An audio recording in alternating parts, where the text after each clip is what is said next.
little babies. Please.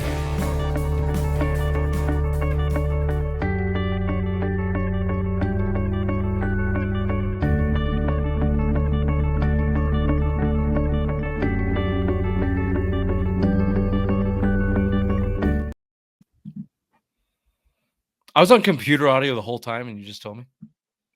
I've been telling you. I put it in the private chat, and you didn't look at it. And then I don't look at private chats. Only during headlines with the obvious one, because then you shit on me during them. You know, okay. I have like 20 unread ones that I have to go back and look at. kind of pinholed you there. That's correct. It's also getting hot here. Go ahead. I got me all steamed up with the Cooper Cup talk. I'm going to go with the Chicago Bears at number 1 for the best moves in the NFL, because you know what they have? They have a young quarterback. You know what they did? They're going to protect him. They got Drew Dalman as center, Jonah Jackson as offensive line, and then Joe Thuney. They're protecting their franchise quarterback and Caleb Williams, and I like what they did there. Good move's not going to help. He sucks. Yeah, Next. Caleb Williams blows. He's a cunt. Astute. Yeah, DK Metcalf going to the Pittsburgh Steelers. I think that's a good move. I think that's going to get a quarterback there that's going to help that franchise out. I think that, he said that we don't need your analysis and everything. DK Metcalf, okay, fine. You trade and pay $140 million to a wide receiver that runs up the sideline when you literally don't have any quarterback to throw to him. I guess, nice, good move. No, but it's going to get a quarterback lured in there. Also, when you're like the best franchise at drafting wide receivers and you've already got one of those guys and you trade and pay that money, I like DK Metcalf. It made no sense whatsoever. There's a lot of teams that should have traded for him. I don't think it's going to hurt Pittsburgh per se, but I think he fit in a lot of different places better than Pittsburgh. Yeah. Made no sense. Bobby, you got one? Do I have one? He wasn't responsible for that, Ray. Keep going down the top 5. No, I said we're both going to do it. These segments, you said I will do it. DeAndre Hopkins going to Baltimore. DeAndre Hopkins. How about, do you have Laramie Tunsil traded to the Commanders? Ooh, or the Commanders anything the Commanders did? The Commanders are going all in. The Commanders are going all in with 1-year deals. They want to fucking go. They're going to win the NFC East this year. I think the Commanders did a fabulous job. Can I give you a reverse Tunsil take? Why are the Texans trading Tunsil, they had a bad year on the offensive line, but he's still clearly their best one? Why you add to that instead of trading him away? That's when you ask questions about why they would trade him. Obviously, they think he's damaged goods in some way, or you wouldn't trade a franchise left tackle. You just wouldn't do it. You think? Why else would you do it? They have to replace him, and now they're one of these teams like the Patriots, literally without a left tackle, unless they're just like, we'll just draft one in the first round, and that's that. Well, you know the other side of that, of why they would do it is money if they don't want to pay him.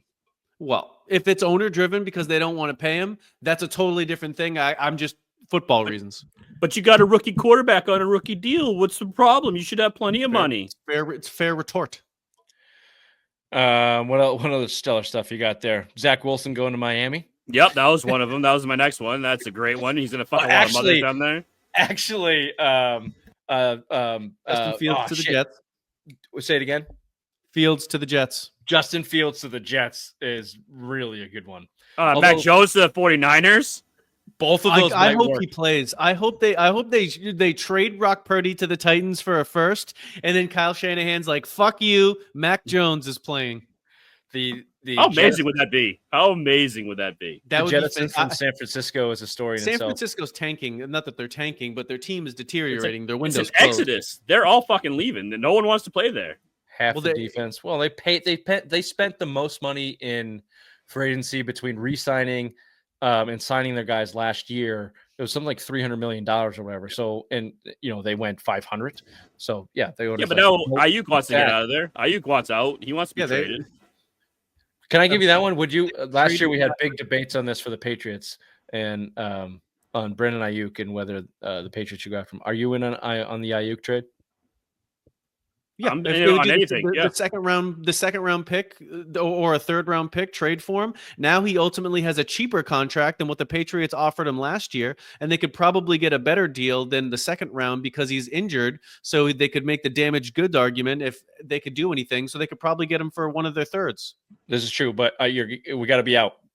He blew his ACL. He's Kendrick Bourne. He's not coming back till week 10. So it's the same thing. You're like, just wait till next year and sign a guy. You got to be out on Ayuk. He blew his ACL. You can't trade for him. What else you got? That was it. That's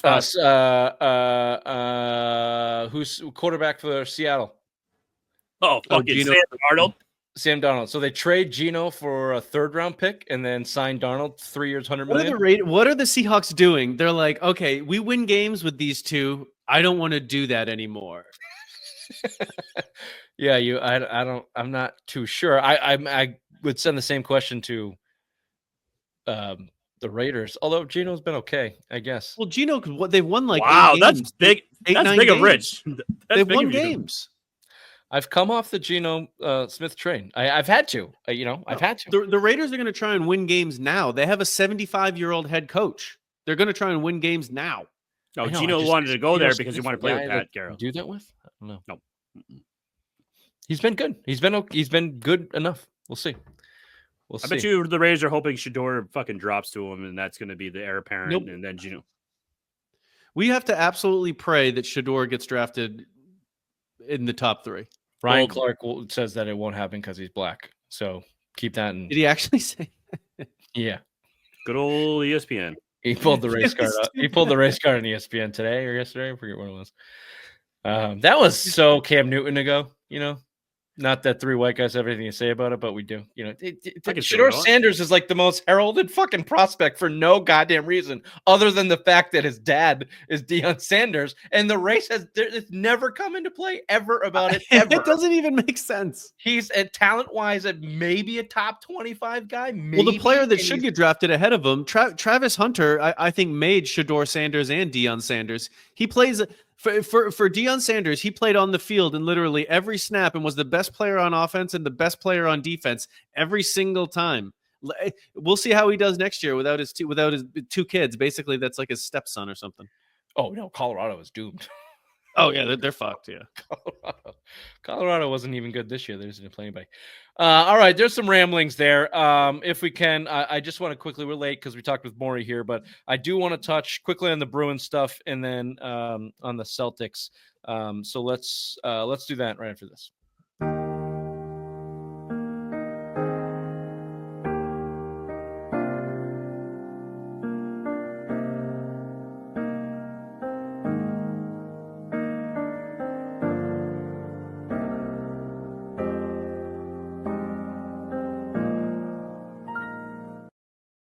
Although we've gone to the end of the road, still I can't let it go.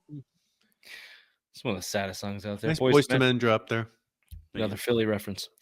Bye-bye, Brad Marchand to the Florida Panthers. I didn't think they had it in them, Ray. I didn't think Sweeney had it in them. True bona fide fire sale from the Boston Bruins. Talk about turning the page. They did it here, obviously headlined by at the last 11th hour, trading Brad Marchand to the Florida Panthers for a conditional 2nd-round pick.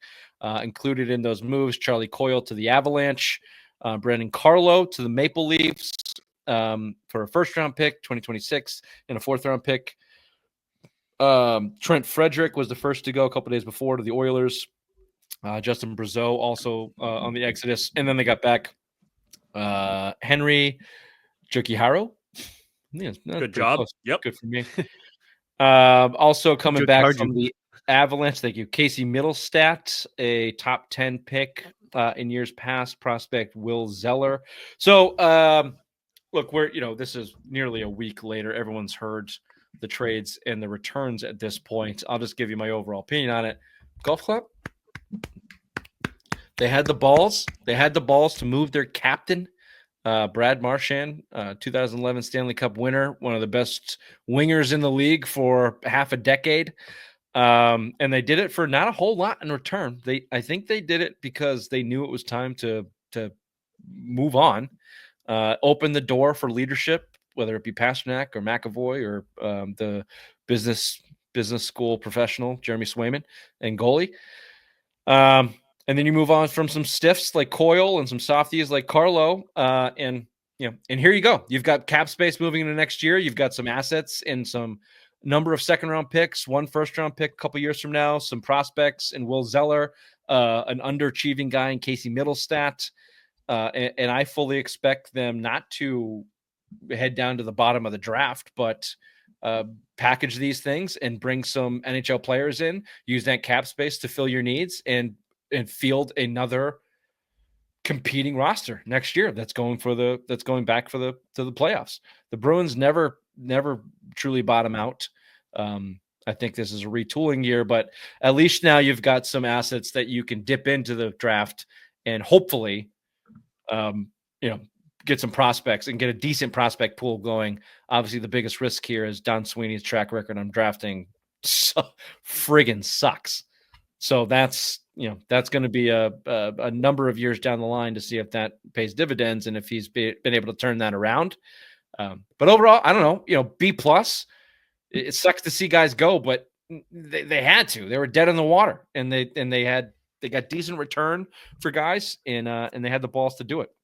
I think the C standard for cunt on Marchand's jersey, because that's what the reports are coming out, that he was a locker room douchebag, pretty much. Him and Swayman didn't get along. I think the Sweeney took Swayman's side and shipped him out. I think that now they're playing with a purpose now. I mean, they played 2 games. They played the Lightning, 1-4-0. They played the Florida Panthers, 1-3-2. I mean, I think they're losing right now against the Senators. I mean, they could fuck this whole thing up because they got a lot of draft capital back. They could make a playoff run. They could do it. I mean, I think they have like a 10% chance to make the playoffs right now, but they could do it if they just put their fucking mind to it. And if Brad Marchand was that much of a cancer in the locker room, then yeah, why not? They're all going to be playing free and do what they got to do. They should do it. You signed Elias Lindholm for 7 and change to be a second line centerman. You signed Zadorov, who beat the shit out of Sam Bennett. Probably the best moment of the year for the Bruins in that game against the Panthers. You finally got to him. You've got McAvoy as one of the top 10 defensemen, paid defensemen in the league. You've got Pasternak, who I've had my problems with Pasternak, and I still don't think he's ever proven that he can lift the team, but maybe he's turning a corner. Maybe he's coming into a leadership role. He's obviously played very well offensively for most of the season here once he got rolling. He's leading the season with points right now, too. Yeah, obviously he's extremely talented in that department. So it's not like you suck. You're just a little bit worse than average. And if you play hard and your $8.5 million a year goalie wins a couple for you, you should be competitive the rest of the year. And then next year, you've got enough cap space and you've got enough assets to actually fill some gaps. Can you find a first line centerman? Can you find that guy and then build your roster from there? Can we not sign a bunch of Jags on the bottom 6 and try to build up? Can we build down from a forward perspective? Because you still got enough talent defensively. Hampus Lindholm is hurt, and he's kind of been a 50-50 guy, but he's still there. So 2 questions for you. One, what is a Jag when you say that? And second question, guy. Oh, just another guy. That's what is that? You can do it. Anagram? No, that's not. Yeah, it's an anagram. Go ahead. Second question. Do you think that Sweeney? Do you have faith that Sweeney can do something with the draft this year? Nope. All right, we'll be right back with some Celtics talk. Mm-hmm. Restless minds on display. I'm amazed.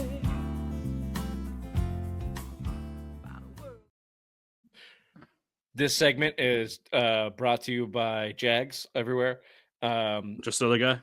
Just brought to you by the number 1 Jag in the Boston Celtics organization, one Joe Mazzulla.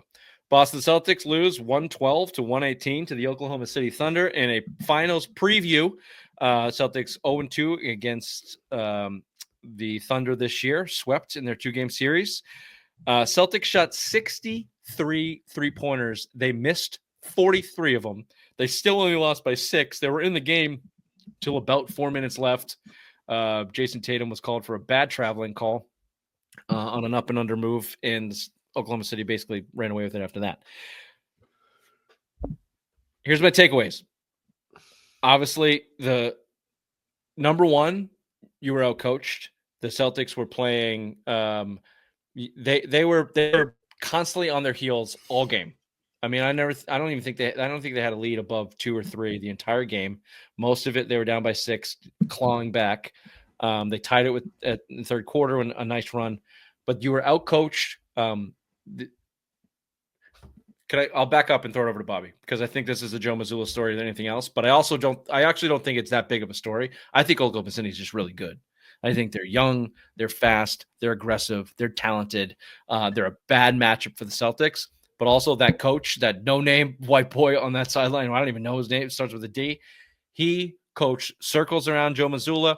Bobby's been saying this for 2 years. Mazzulla never adjusted. They kept launching and launching and launching. The only thing they had going for him was top 3 player in the NBA, Jason Tatum, who he's turned his game into about as automatic as you can get on that high pick and roll. When he basically posts up from the 3-point line, he can do whatever he wants from that point on the court at this point in his career.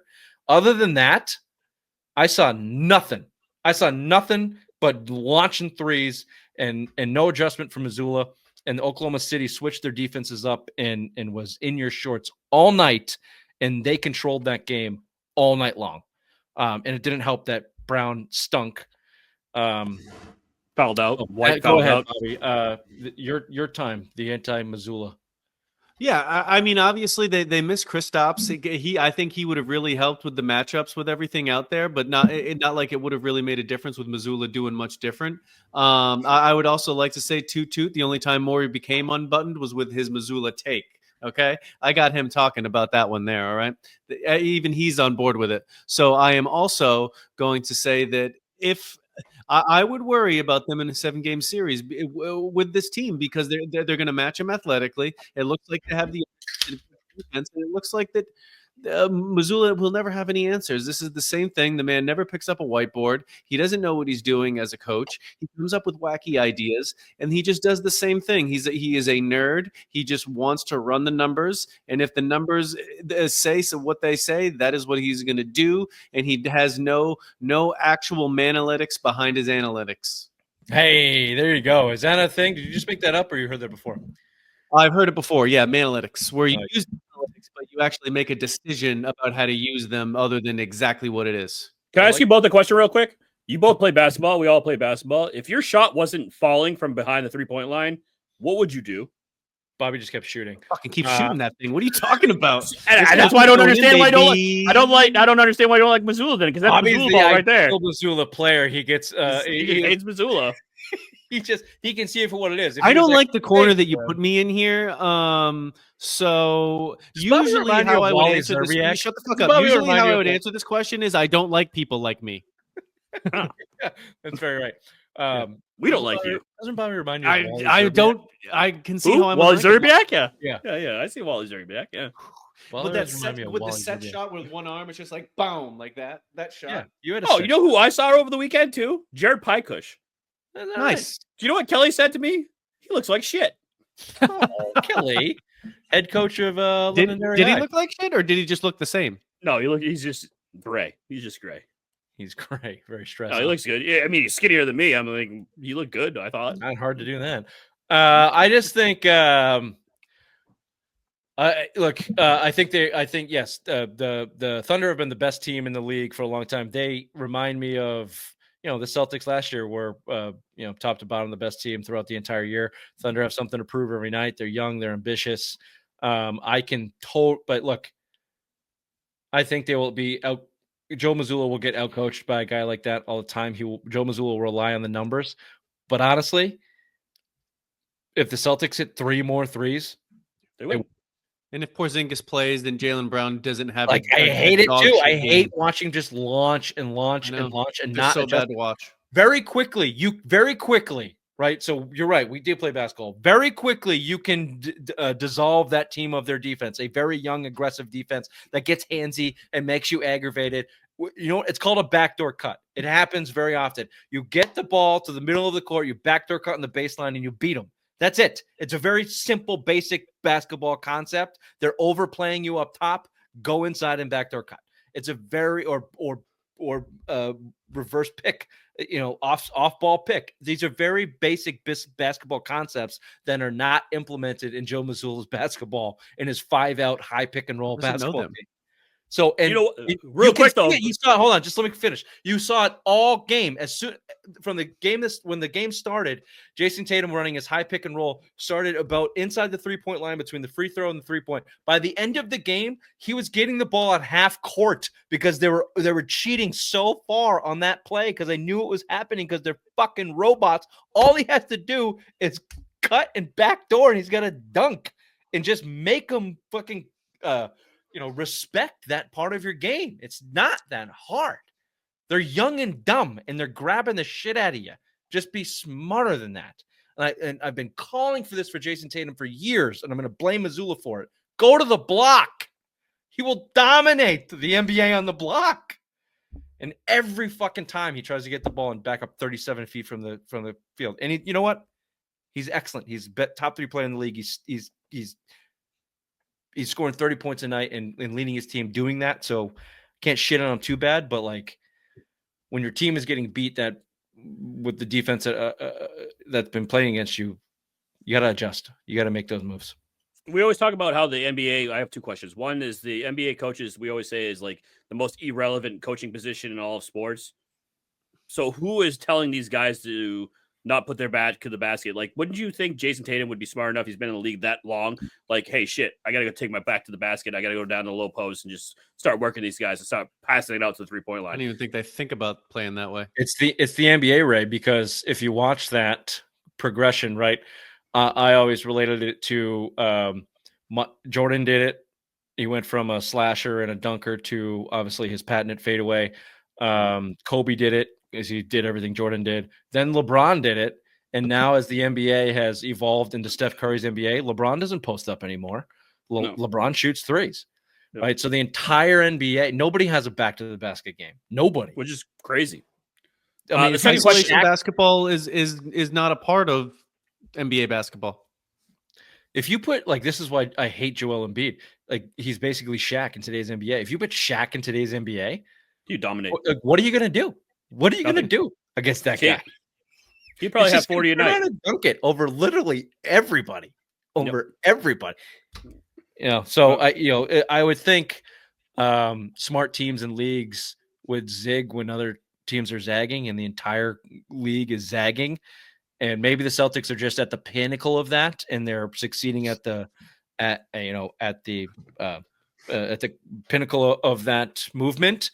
And as they evolve and players have to come off their roster, then hopefully they will evolve in the way that the style they play. But last thing here on that game, speaking of style of play, I hate Shai Gilgeous-Alexander. He's really? Why? He's a skinny James Harden. And I thought you were gonna. You should have said something better than that. Go ahead. He's Canadian. Is he? Oh yeah, he is Canadian. Come on in. That's what I thought. That's what you're gonna be. I thought that's what's gonna be. You're like, I fucking hate this guy because he's Canadian. No, Canadian. that's your president's thing. I think that I hate Gilgeous-Alexander's game. It's the flops left and right, feel a little body temp, jump off, throw the ball against the rim. It's James Harden from 2023 or whatever until they changed that rule. He doesn't like chicken wings and strip clubs though, so he's gonna be a better player. Well, I hate him even more for that. He has 505 free throws this year. Second most. That's the most free throws made on the season. You know who's second? Who? James Harden. Oh. You know how many less free throws he's made than Shai Gilgeous-Alexander? 69. 100 less free throws. I hate that style of basketball. Just throw your body into somebody, throw the ball up. And combine watching that with the Celtics style, and you have a very watchable NBA series. Very, very tough. Although that game was very entertaining, even for everything that we've talked about, all the bitching that we've done. High drama, very good. Entertaining. Very good. You know what? You know why it was good, even though their styles suck? It was physical. Yeah. It was physical, and the Celtics got out physicaled. They brought the energy. Surprise. Although, I'll get last thing I'll say on this, because I've really come around on Tatum. He bitched and he got a technical, and they were handsy as shit, and it did seem a little lopsided from a hands physical standpoint, Oklahoma City Thunder. But they controlled the game, and Brown said that after. They said they out physicaled us. They controlled the game in that narrative. But Tatum didn't flop. Celtics don't flop anymore. There's no Marcus Smart out there. They go strong. They go hard. Whoa. The heart and soul of the team. Can't talk about that. So, anyway, that was a little bit of a rambling section. Real quick, though, I had a two-part question. You didn't let me ask mine. Bobby and I have a whiteboard drawing. It's the backdoor cut with your butt. This or that with Chief Bobby right after this. I got